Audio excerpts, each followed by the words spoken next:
Today on School of War, the remarkable life and career of Zbigniew Brzezinski, Sovietologist, Russia hawk, and national security advisor to Jimmy Carter, the career-long foil to another great immigrant strategist of the Cold War, Henry Kissinger. The Financial Times' Edward Luce takes us through what was an extraordinary journey. Let's get into it. It is a prescriptive for war. It's the long invasion of Kuwait. December 7th, 1941. A date which will live in The experience of Vietnam is to end in a state. we continue to face the same situation. We should fight on the landing ground, we should fight in the field, and in the street. I'm Aaron McLean. Thanks for joining School of War. I am delighted to welcome to the show today Edward Luce, who's U.S. national editor and a columnist at the Financial Times. He is the author of a new book, Zbig, The Life of Zbigniew Brzezinski, America's Great Power Prophet. Edward, thank you so much for coming on School of War. Delighted to join you, Aaron. I see you're in a slightly sunnier, more picturesque part of Washington than my backdrop, but we're in the same town. Well, maybe we can get into the ways in which your historical research in this biography plays into matters of discussion or matters in the news today. How did you get interested in this subject? What's the source of the book? It's a good question. I mean, Brzezinski was, a major figure when I moved to Washington. It's still a major figure in 2006. I've been here almost 20 years, and so I used to go and see him quite a lot. He had an ability to cut through complicated geopolitical problems to what is essentially at stake, which is a very rare skill. He had quite a penetrating brain, whether he was right or wrong. That his ability to sort of get to the bare essentials was rare. And so I got to know him as a journalist for the Financial Times here. But I wasn't aware while he was still alive I was going to write his biography. Then early COVID, his family came to me and said, look, would you like his diaries that he kept as national security advisor to President Jimmy Carter? And I read through them, and they were, compelling in terms of sort of first rough draft of history. He would speak into a dictaphone every night in the car from the White House back to his home in McLean, Virginia. And so this was really interesting issues that they dealt with. The Soviet invasion of Afghanistan, the Camp David agreement with Egypt, Israel normalization, giving the Panama Canal back to Panama, the Cold War, obviously, the sort of the tensions with the Soviet Union, and so much else that this was compelling. And once I'd secured the family's agreement that I have full editorial control, they don't read this book before anybody else. So in other words, it's a non-authorized, but you do not want a biography to be authorized. That's a gun for hire biography. And once I sort of got it, agreement that I'd have access to everything, every possible biographical paper, diary, childhood, whatever, everything is relevant to a biography, and that they would have no control, then it was too tempting. It's such a compelling American story, Brzezinski's career, that hasn't really been told fully before, that it's too tempting with primary sources like that not to do it. Let me pose to you a contrast or maybe a contradiction and get your take on it. And maybe you'll want to push back on the premise. It seems to me that the Carter foreign policy writ large is not held in the highest esteem in 2025. It's not something that I think most national Democrats, if they were, when Gavin Newsom, seemingly inevitably runs for president, he probably will, when he wants to make a historical reference, he will probably not point to the Carter foreign policy as a model. And yet we have the subject of your work here. I believe yours is not the first biography, if I'm not mistaken. A widely respected figure whose thinking on international affairs long followed his time in office, as you just pointed out. How is this possible that the man who was the national security advisor in an administration that's a bit of a byword for foreign policy failure remains in such good repute, and people like yourself and others who think carefully about these matters remain interested in his thinking? That's a great question, and I fully agree with you that Carter is not something Democrats point to. They run from him. He's kind of an orphan of history because Reagan is the man who defeats him and succeeds him, and Reaganism is credited with winning the Cold War. And Carter, Carter was so influenced by Brzezinski and moved in such a hawkish direction in the second half of his presidency and laid so many predicates for Reaganism that he's disowned by liberals. So Carter is an orphan of history for sure.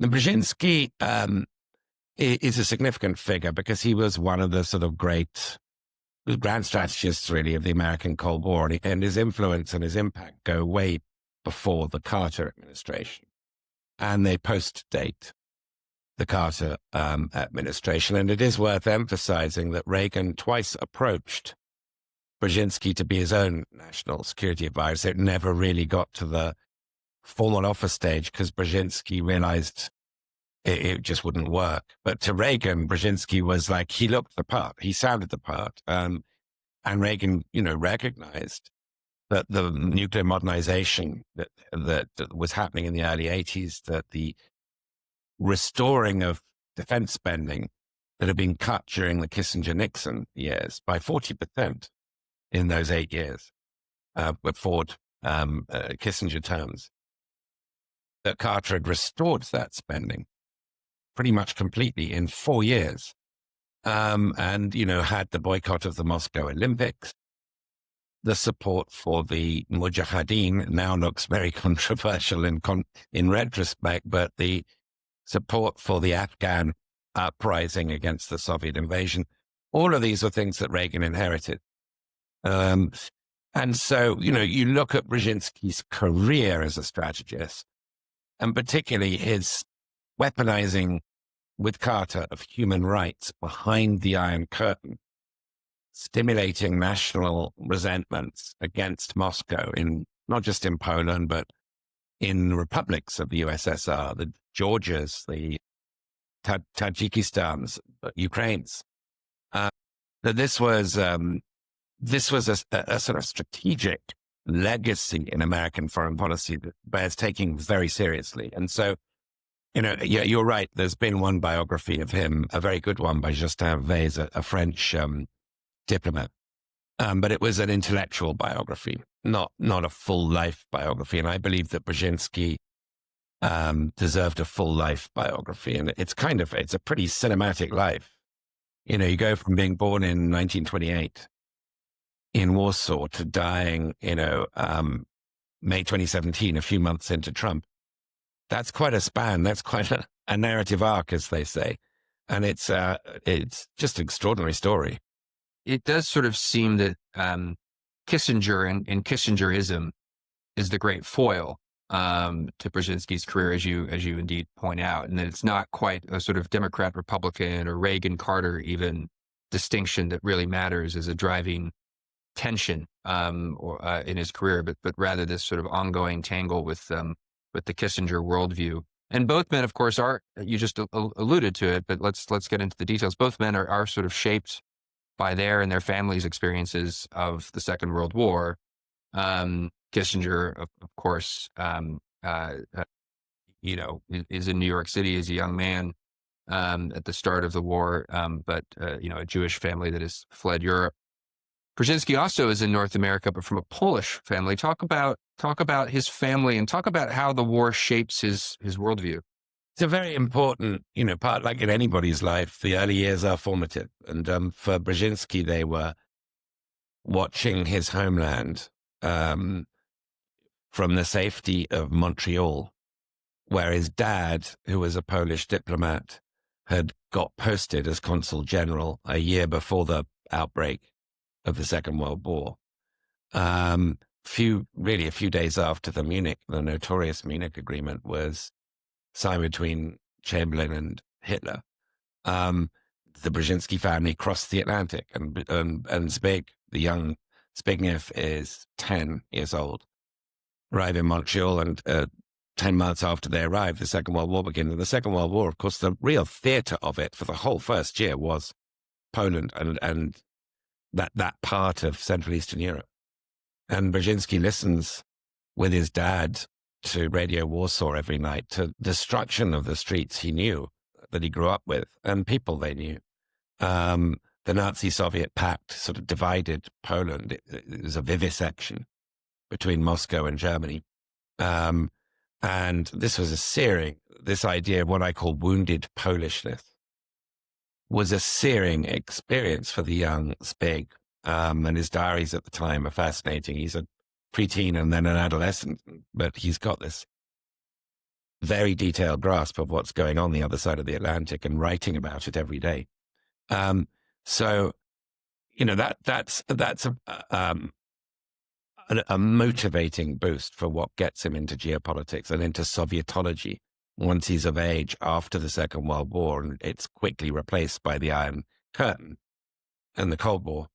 And his mission, stated very young, very arrogantly, in life, is to liberate the Soviet satellite states from Moscow's grip, including Poland, but not confined to Poland. And that becomes really his basis as a Sovietologist. He really shines in that field. And post-war America is an extraordinary scene, really unique, I think, in history, in that it's got this challenge, which is it's got this other global power that wants to overthrow American capitalism and Western democracy and ensure that the newly decolonized third world is in its camp and not in America's camp. And this is a huge global challenge, and America's just not limbered up for it. That wasn't America's idea of itself until really Pearl Harbor and afterwards. And so it recognizes its ignorance, its need for knowledge and expertise on the Soviet world. And federal government, first under Truman, then Eisenhower, gets into a major partnership with the universities to build Soviet area studies departments and to sort of train Russian speakers and to sort of try and grapple with this adversary to better understand it, to better grapple with it. And so the Cold War University, as it's called, is also thirsty for sort of expertise from everywhere. So that's where the foreign-born Kissingers and Brzezinskis, but not just them, so many other names, at Harvard, at Columbia, at Princeton, elsewhere, and in, public universities, get recruited. It's a real boom time for sort of geopolitical expertise and scientific expertise and, all kinds of expertise, and technological expertise, engineering, the whole sort of across the board. This is boom time for researchers and scholars. And luminaries in their fields rose quickly. And Brzezinski rose at Harvard very quickly, as did Kissinger. And, I guess always, like Kissinger did, saw scholarship as a springboard to power. He wasn't just being an academic for the sake of it. To borrow a phrase from Marx, which I don't normally do, I promise, is the point is not to philosophize about the world. The point is to change it. And that was very much Brzezinski's mission. Just to stick with this Kissinger-Brzezinski contrast for a bit longer, because I find it totally fascinating, the way you frame Brzezinski's that the legacy that the war gives him, which is this drive of liberation, which is to say a drive to change the status quo of the post-war world. It's such a fascinating contrast with Kissinger's takeaways, which are a little bit more, they're a little harder to unpack. And like you knew Brzezinski a bit, I knew Kissinger a bit in his later years. So that's why this contrast is so interesting to me. It seemed to me, and these are not his words, that Kissinger's fundamental response to the Holocaust and to all the tragedies of the war was that, it was sort of, just to put it in simple terms, look, this is what happens when order collapses. When order collapses, you get horrible things. One variety of which was this awful thing, the Holocaust. But all kinds of terrible things happen. And so the imperative is order. And so his career becomes about understanding order and maintaining order. It's harder to imagine. I mean, it's a sort of defensible, intellectually coherent position, but it's harder to imagine a greater contrast than the one posed by that and Brzezinski's vision, which is one of liberation. Does that seem fair to you? That does seem entirely fair. I mean, I think Kissinger was more than once asked and posed the question himself, if he were to be given a choice between order and justice, he would always go for order. I mean, his extended family did the part of it that didn't cross the Atlantic died in the Holocaust, most of them. And he saw that as a product of the collapse of all standards, all stability.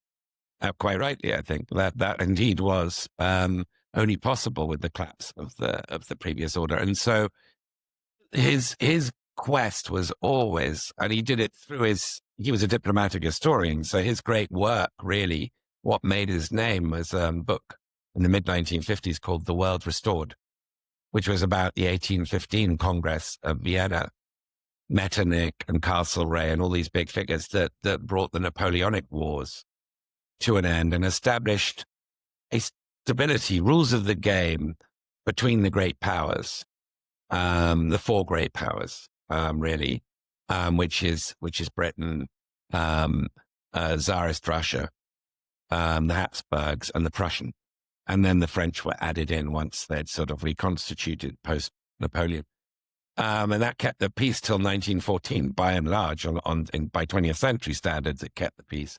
So that was really his model, and that was his approach to the Cold War. He saw the Soviet Union,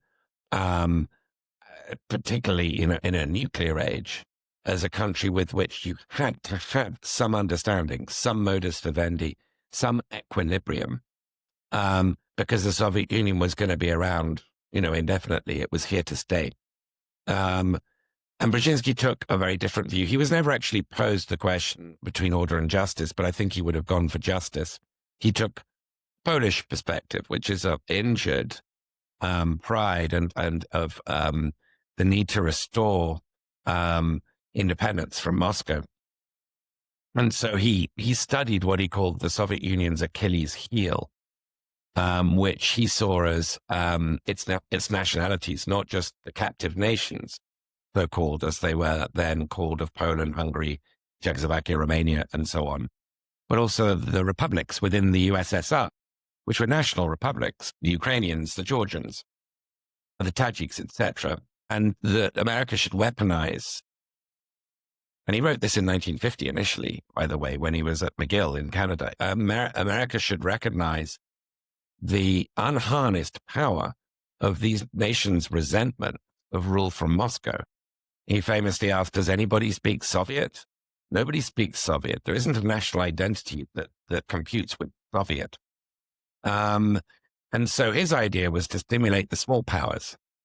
And that's the sort of perspective with which he begins, which of course is very different from Kissinger's more Olympian great power compact.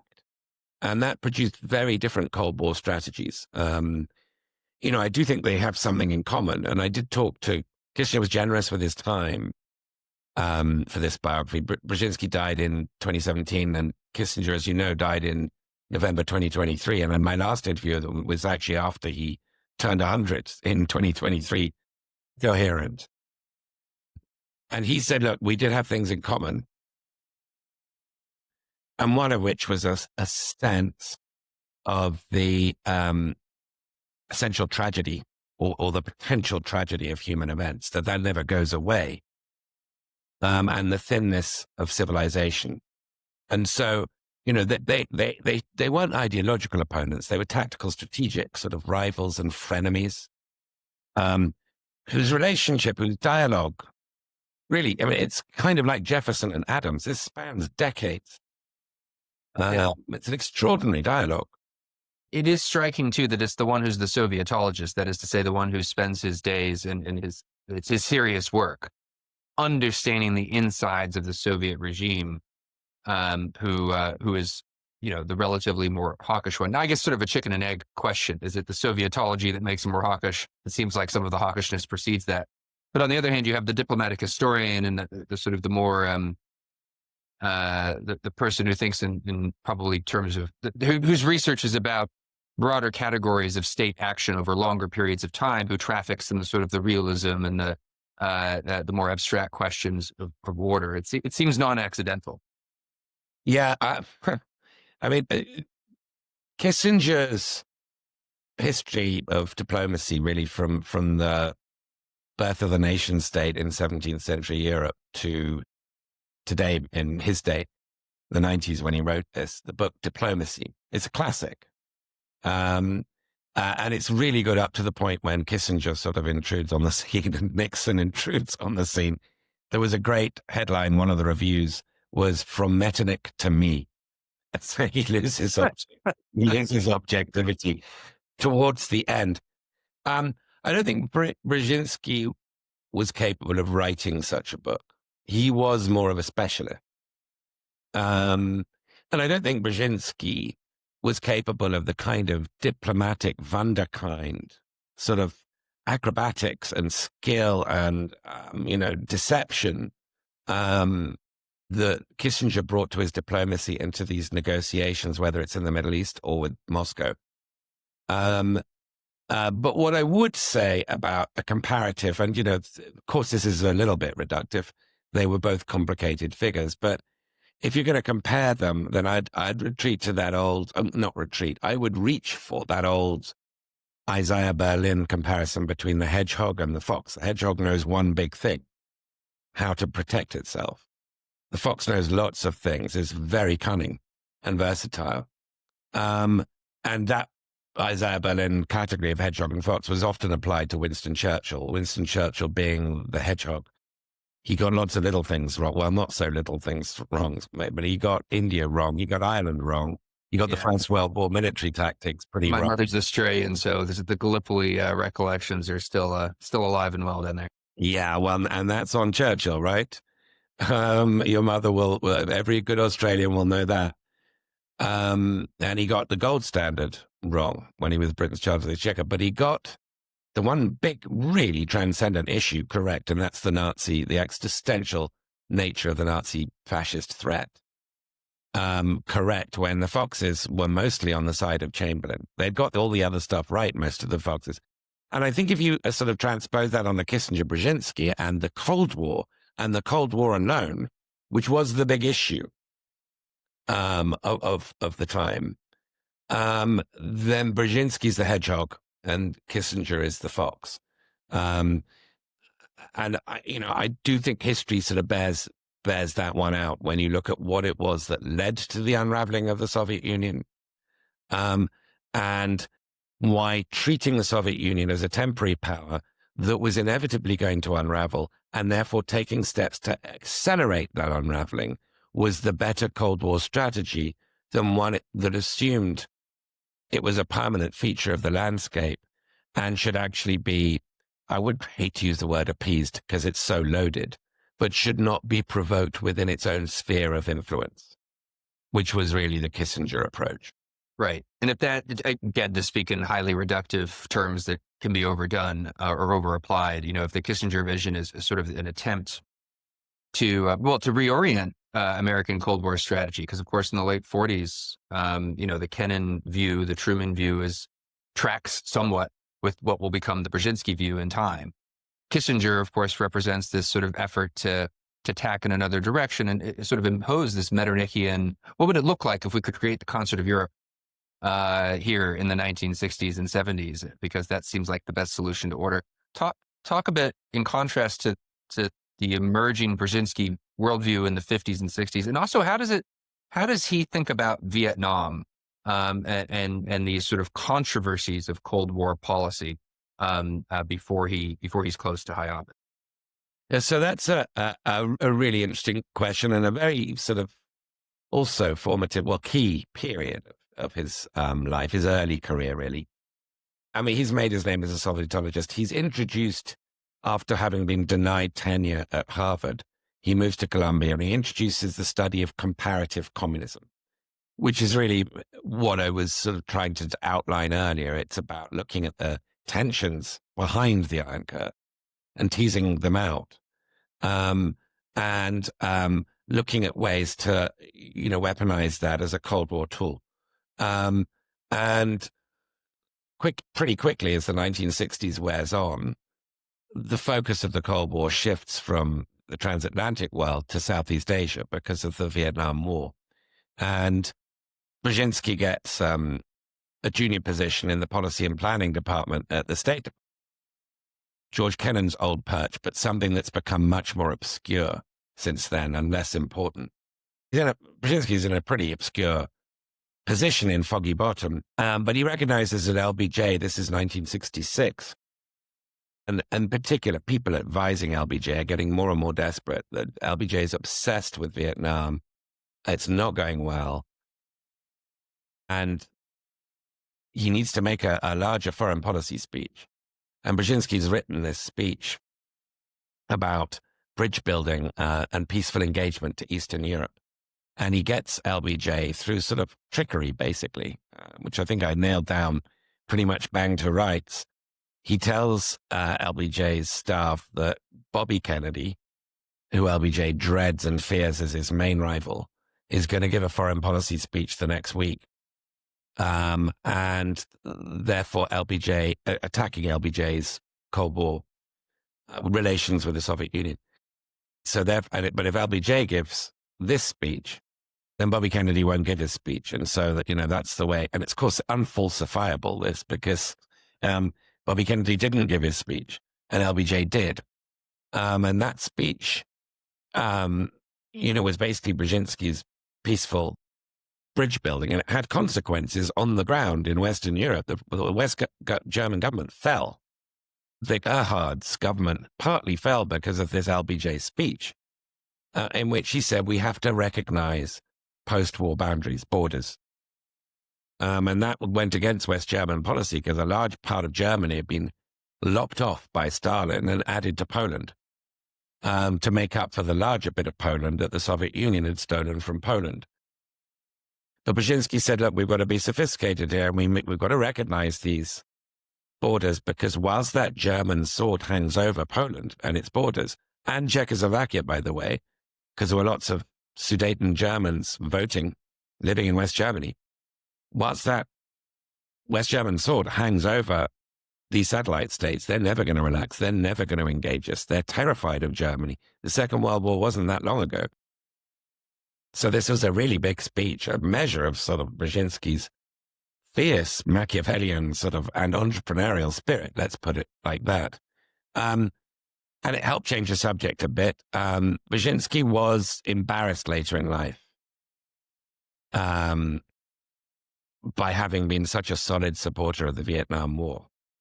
And he was a really big supporter of it in pretty conventional sort of terms. It was the consensus amongst what we now call the blob, right until it started going wrong. So until late 65, 66, most of the people who later came out as doves were conventional hawks. Averell Harriman, Neil Sheehan, the people who wrote the famous books from the field as well, were in favor of the Vietnam War. And Brzezinski was no exception. And he was embarrassed by this later in life. It changed a bit in the 68 campaign. He was advising Hubert Humphrey, and he tried to get Humphrey to break with LBJ, but without that much success. So how does he become intimate with Carter? Tell the story of the Trilateral Commission and his life when Nixon is in office.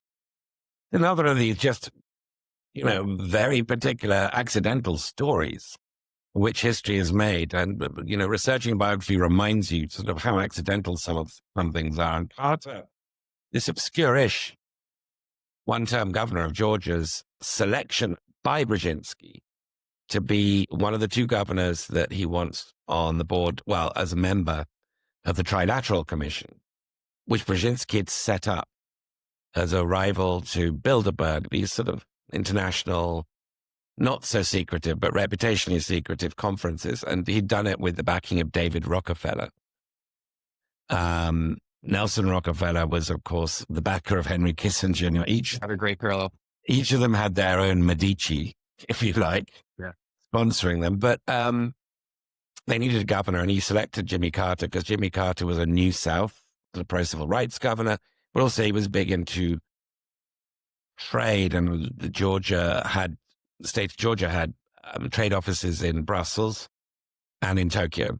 And Trilateral was precisely that. Those are the other two poles of it.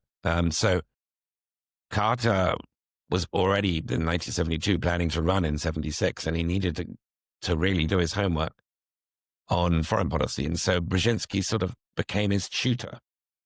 Remember, this is a very sort of geopolitical and grand strategic decade. You know, Kissinger is like the celebrity of Washington, D.C. He is Nixon's sort of rainmaker. And Brzezinski is seen as the Democrats' Kissinger. This is our Kissinger. So you have other candidates who are courting Brzezinski. You have Ted Kennedy. You have from all wings, Scoop Jackson, Modell, Birch Bayh, people like that. They were all there. They were sort of soliciting Brzezinski to be there on their campaign. But Carter sort of just announced one day in 1975, my advisor is Brzezinski. And Brzezinski thought, well, why not? You know, he'd wasted his time in the 1972 election. That was like a hopeless cause. He didn't even associate himself with George McGovern. He saw it as a train wreck. Hubert Humphrey had been a real disappointment. He admired the man in 1968, but just didn't think he was presidential material. Nixon was much tougher. And Carter struck him, you know, particularly in this context, Watergate. You know, there's an Augean stench coming out of Washington. And Carter's like the kind of, he's the Mr. Smith goes to Washington candidate of the hour. He is not tainted by it. And so he thinks, why not back this outsider? And he was a real outsider. You know, I mean, Washington Post kept calling him Jimmy Collins. Had to keep issuing corrections. And the New York Times had a famous headline, Jimmy who? Yeah. So it was kind of, you know, it was a flutter on the derby in a way that Brzezinski makes, but it pays off. And then he becomes the real new Kissinger when Carter is elected. So the major foreign policy issues of the Carter administration that you focus on in your book, at least two of which are direct, they're continuations of stories and issues that are very fraught and very busy under the Nixon administration. That's, of course, the Arab-Israeli issue, and then just this question we've been discussing all along, which is Soviet policy relations with the Soviet Union. And then there's at least one third one. There are no doubt others, but there's a third one that sort of explodes anew in Carter, which is Iran. I want to take each of them in turn. So for the Israel-Arab question, you know, this is something that following the 73 war, I'll give Kissinger a great deal of credit here. Kissinger's maneuvering through that war to, on the one hand, support Israel, prevent its annihilation. On the other hand, finding a way to end the war that also preserves a large chunk of the Egyptian army, for one, but then sets up a degree of alienation between the Egyptians and the Soviet Union. It creates this environment where clearly there's some sort of rapprochement that might be achieved one day, some new order, but it's not settled, not finished. That's left for, in some ways, I guess it's a casualty of Watergate. How does Carter and Brzezinski take the issue from where they inherit it to, of course, famously the Camp David Accords? That's a really good way of presenting what they inherited, because this is one area where Carter and Brzezinski do represent a continuation from Kissinger with Nixon and Ford on the Middle East. And Kissinger has left a situation ripe for further development. You get two very different characters picking this up. Carter leading that. This is not something that Brzezinski needed to push Carter on. And he had this very Sunday school preacher sort of idea that I want to bring peace to the biblical lands.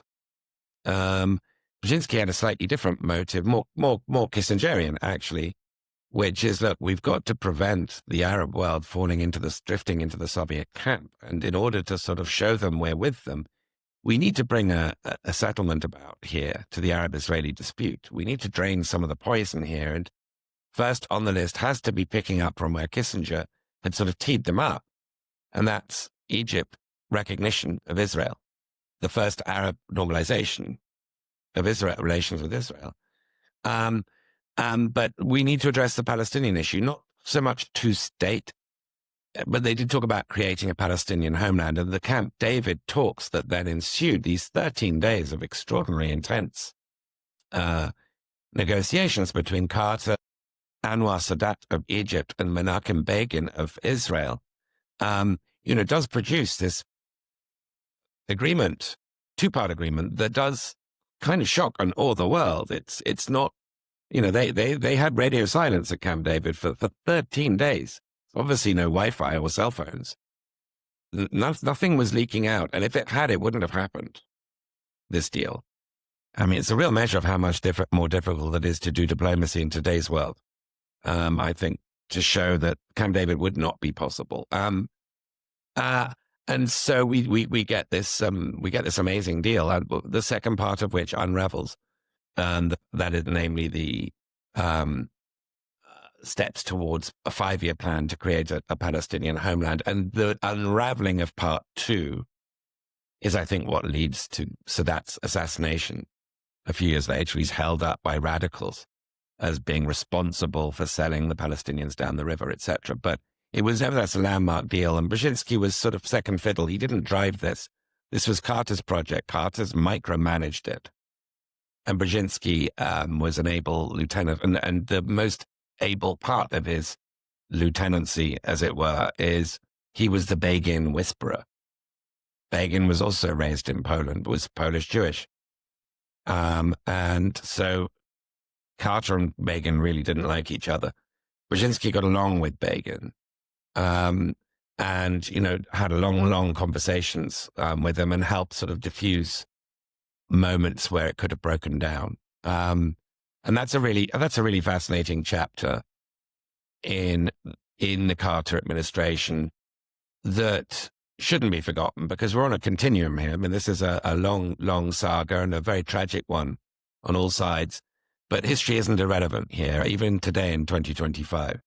The Soviet question, not one of pure continuity, substantially more complicated. What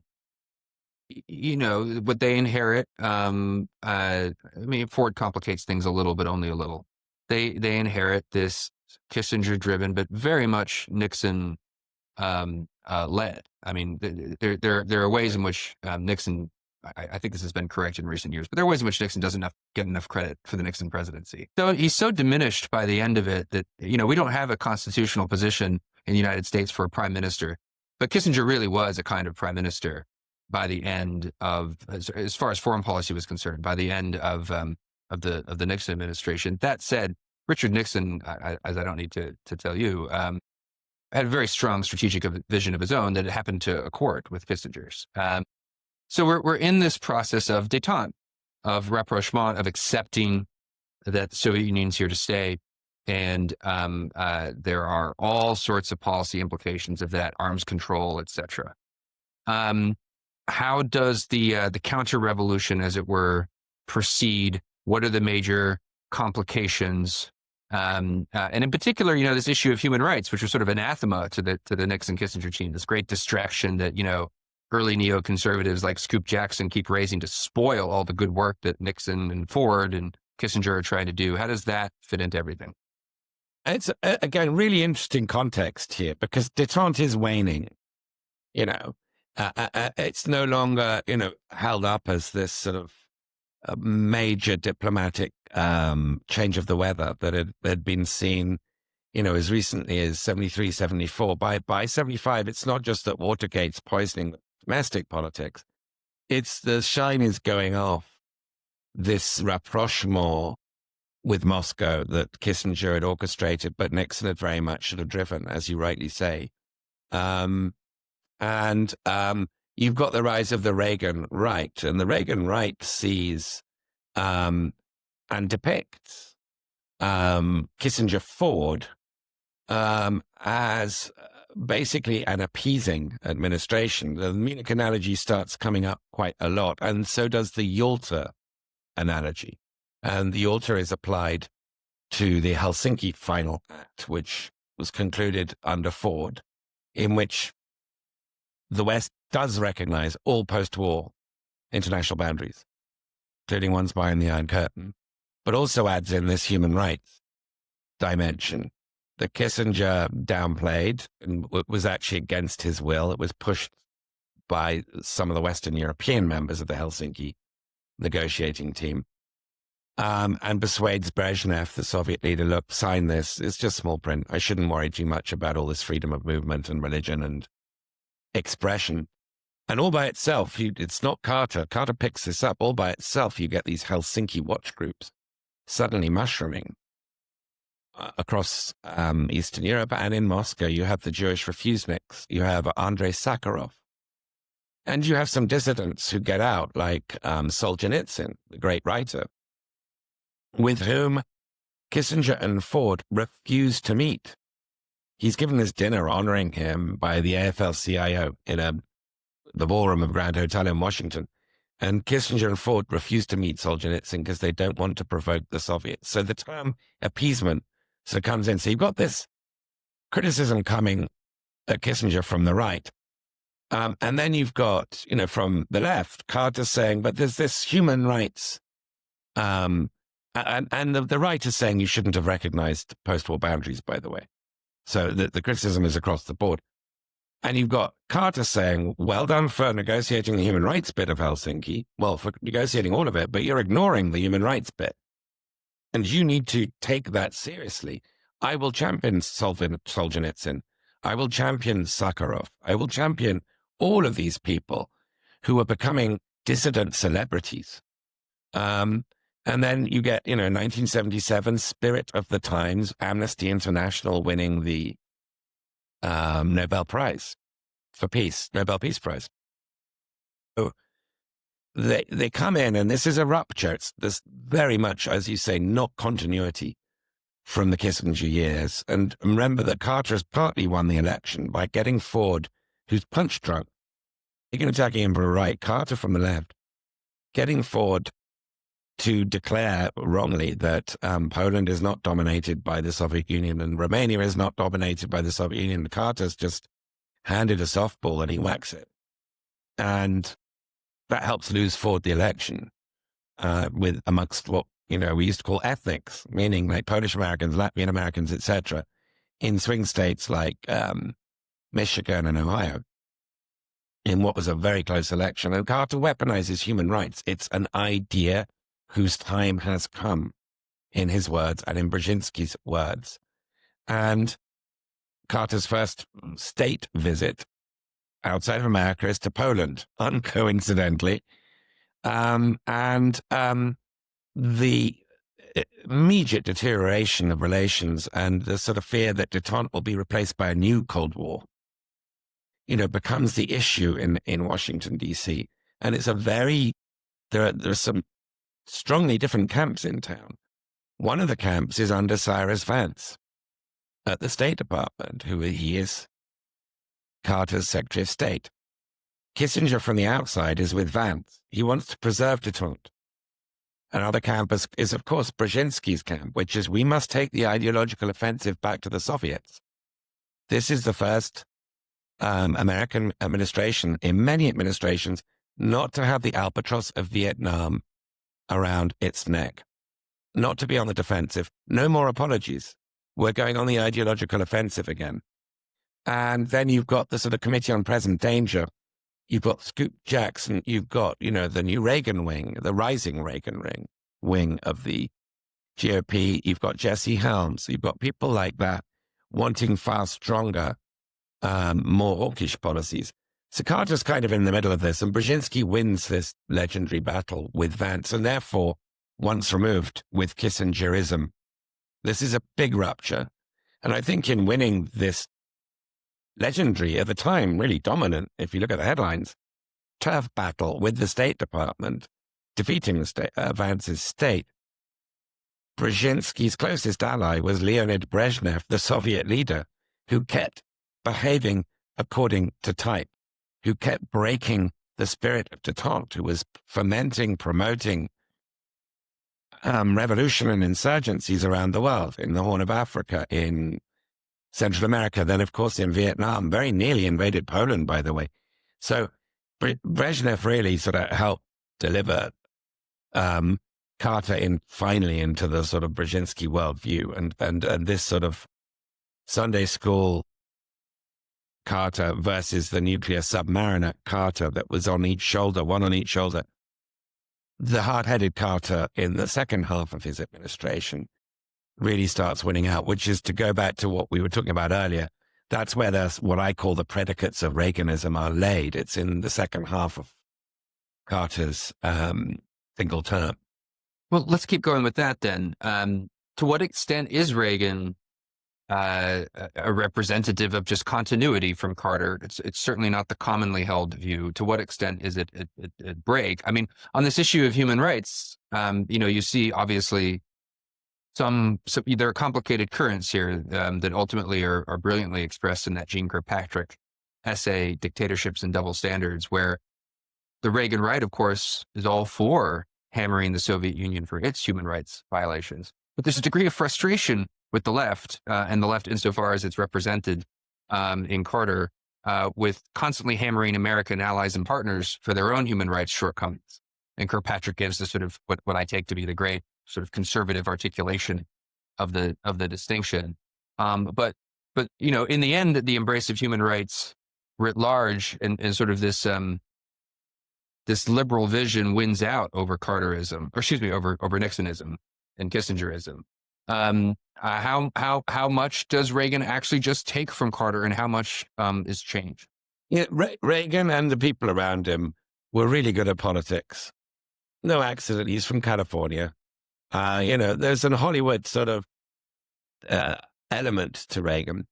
And so I think his marketing of himself and his ability to win elections and his sort of presentation, the way in which he communicated with the American people, was just so vastly superior to Carter, who was constantly conflict-ridden inside his own head.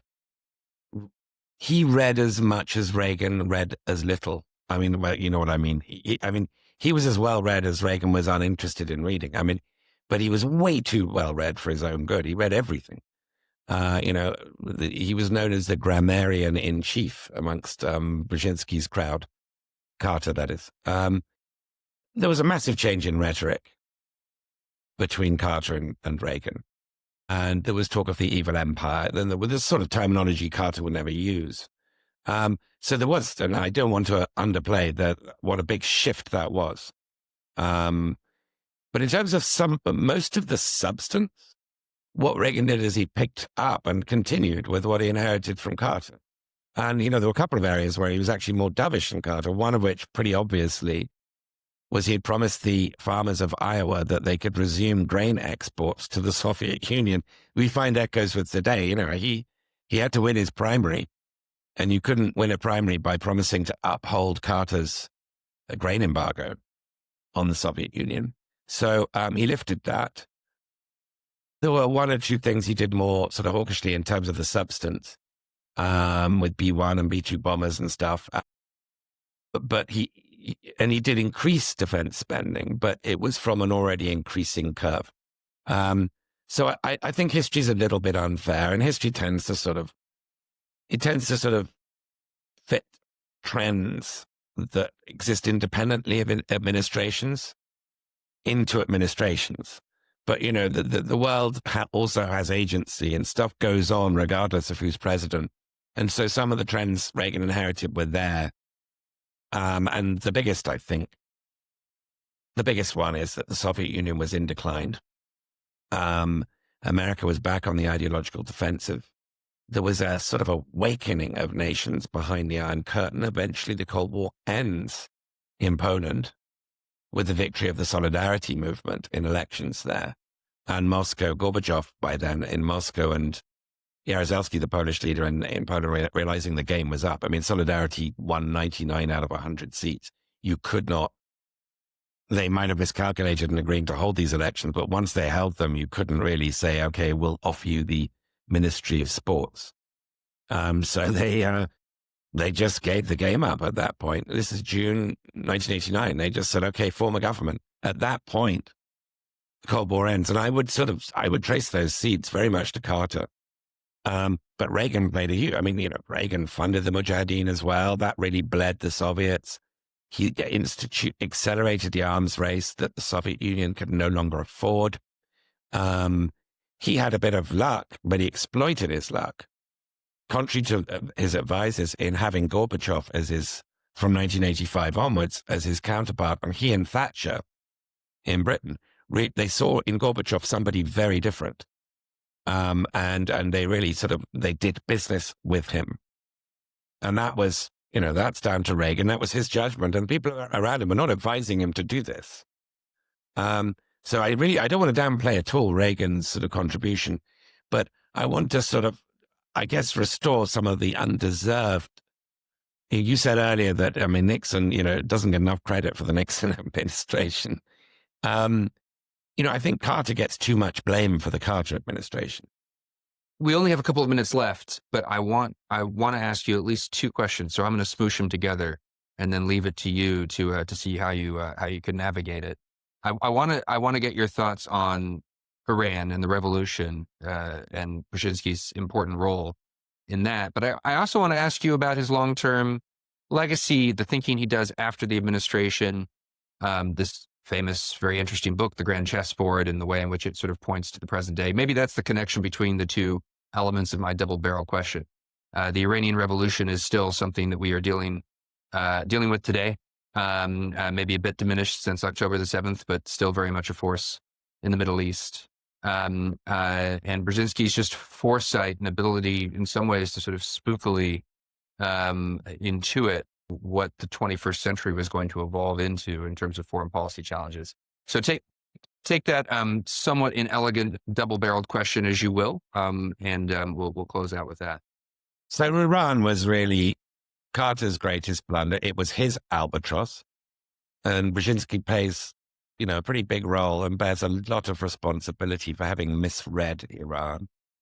I won't go into too much detail about how the CIA and others were also blind. They had a deal with the Shah of Iran that basically America had these critical listening posts on the Iranian-Soviet border, which monitors Soviet nuclear missile testing. They were key. And in exchange, they didn't spy on Iran domestically. So they were blind as to this ferment in Iranian streets, and still more so to the source of the ferment, which was the mosque. They just weren't used to, a revolution. They weren't expecting a revolution to come from the Middle Ages. The revolutions came with Soviet tanks, or at least with Soviet advisors.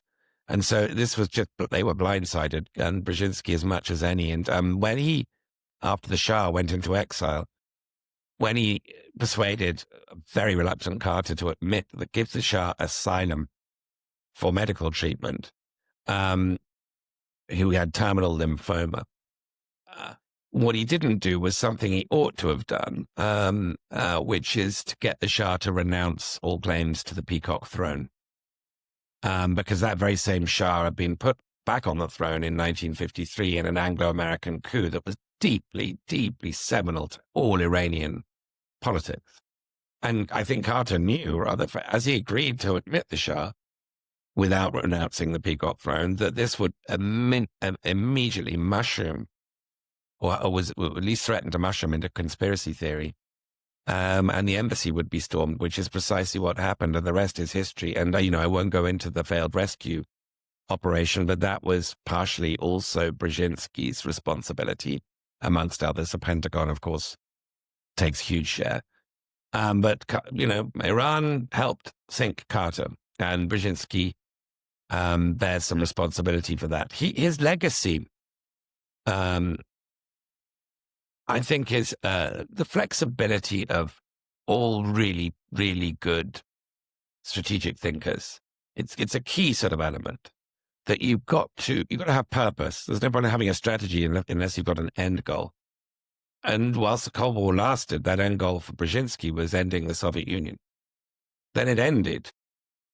And he went from being this real optimist of the Cold War, that America was winning it, and leaving the Soviets in the dust technologically, economically, to being quite a pessimist, that there was too much triumphalism in 1990s Washington, and the perceived losers of this new world, what he called the axis of the aggrieved, China, Russia, Iran, North Korea, they would start to coalesce and pose a problem. At the time, there wasn't much demand for this worldview, for this Jeremiah, this warning. But today it reads like a description just of the present. So I think that was quite a prophetic warning that went unheeded. But I think the sort of larger lesson, and this applies to Kissinger too, is, these were immigrants. These were incredibly talented, they're disputatious, flawed figures in America's sort of second half of its 20th century and early 21st. And we need thinkers. We need strategists. And I sort of subscribe to the Winston Churchill dictum that the further back you look, the further forward you can see that history is always relevant to now. And now we're in a more complex world. You can at least imagine with two poles, Moscow and the Soviet Union, some kind of physics, some kind of equilibrium. When we're in multiple poles, it's harder to stabilize. The dangers are, if anything, greater. The need for strategic thinking is therefore, if anything, greater. And so history is relevant to now. It's not dead. Edward Luce, the book is called Zbig, The Life of Zbigniew Brzezinski, America's Great Power Prophet. Listeners should read it. They should also follow your work, Edward, in the Financial Times. And this has been a really, really interesting conversation. Thank you so much for making the time. Absolute delight, Aaron. Thank you for inviting me. This is a Nebulous Media production. Find us wherever you get your podcasts.